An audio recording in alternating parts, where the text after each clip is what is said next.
दधान करपद्माभ्यामक्षमाला कमण्डलू देवी प्रसीदतु मयि ब्रह्मचारिण्यनुत्तमा। माँ दुर्गा की 9 शक्तियों का दूसरा स्वरूप ब्रह्मचारिणी का है। यहाँ ब्रह्मा शब्द का अर्थ तपस्या है।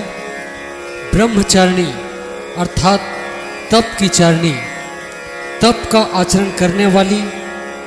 कहा भी है वेदस्तवम तपो ब्रह्मा, वेद तत्व और तप ब्रह्मा शब्द के अर्थ है। दुर्गा पूजा के दूसरे दिन इन्हीं की स्वरूप की उपासना की जाती है। इस दिन साधक का मन स्वाधिष्ठान चक्र में स्थित होता है। इस चक्र में अवस्थित मन वाला योगी उनकी कृपा और भक्ति प्राप्त करता है।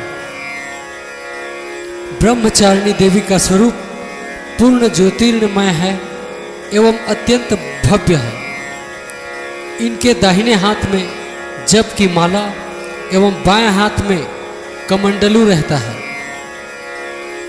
अपने पूर्व जन्म में जब ये हिमालय के घर पुत्री रूप में उत्पन्न हुई थी, तब नारद के उपदेश से इन्होंने भगवान शंकर जी को पति रूप में प्राप्त करने के लिए अत्यंत कठिन तपस्या की थी।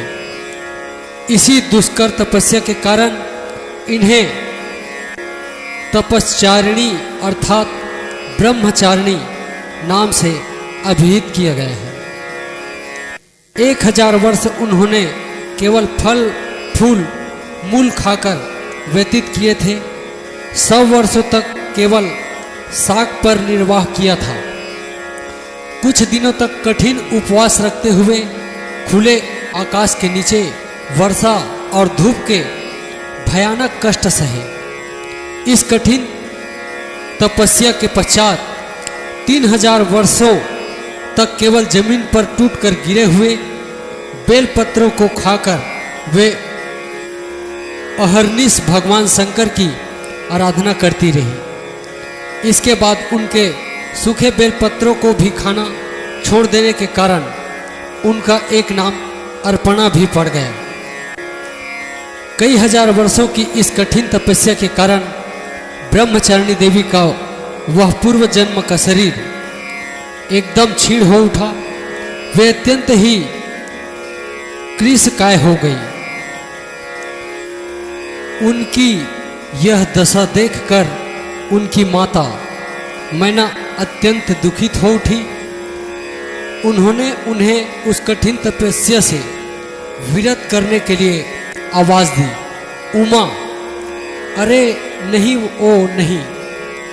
तब से देवी ब्रह्मचारिणी का पूर्व जन्म का एक नाम उमा भी पड़ गया था। उनकी इस तपस्या से तीनों लोकों में हाहाकार मच गया।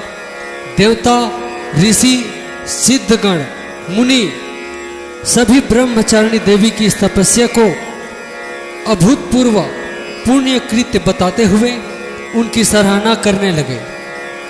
अंत में पितामह ब्रह्मा जी ने आकाशवाणी द्वारा उन्हें संबोधित करते हुए प्रसन्न स्वरों में कहा, हे देवी, आज तक किसी ने ऐसी कठोर तपस्या नहीं की थी। ऐसी तपस्या तुम ही से संभव थी। तुम्हारे इस अलौकिक कृत्य की चतुर्दिक सराहना हो रही है। तुम्हारी मनोकामना सर्वतो भावेन परिपूर्ण होगी। भगवान चंद्रमौली शिव जी तुम्हें पति रूप में प्राप्त होंगे। अब तुम तपस्या से विरत होकर घर लौट जाओ। शीघ्र ही तुम्हारे पिता तुम्हें बुलाने आ रहे हैं। माँ ब्रह्मचारिणी भक्तों और सिद्धों को अनंत फल देने वाली है। इनकी उपासना से मनुष्य में तप, त्याग, वैराग, सदाचार, संयम की वृद्धि होती है। जीवन के कठिन संघर्षों में भी उसका मन कर्तव्य पथ से विचलित नहीं होता। माँ की कृपा से उसे सर्वत्र सिद्धि और विजय की प्राप्ति होती है। जय माँ ब्रह्मचारिणी।